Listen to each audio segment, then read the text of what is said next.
শুভ সন্ধ্যা সকালকে। আজকে আমি যে ভিডিওটি শেয়ার করছি এখানে এটি একটি অনুষ্ঠানের ভিডিও। এটি হয়তো অনেকেই জানেন, আবার অনেকেই জানেন না।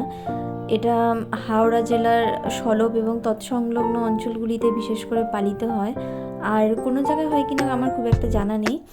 এটিকে মূলত ঠাকুরতলার রান্না বলা হয়। এখানে আমি এই কাকিমণিকে জিজ্ঞেস করছিলাম যে এটি কেন করা হয়।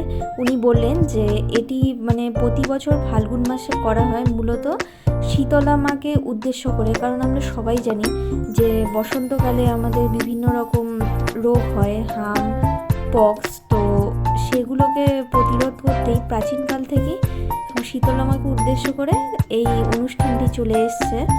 তো এটার জন্য প্রথমে যা করে ওনারা আগের দিন কাসুন্দে বলে একখানা জায়গা আছে, সেখানে গিয়ে ওনারা হাজার হাত কালী আছে, সেই কালীকে পুজো দিয়ে এসে ওনারা উপবাস থেকে আজকের দিনে পরের দিনে ওনারা এই রান্নাটি নিরামিষ রান্না ভক্তি সহকারে করে থাকেন।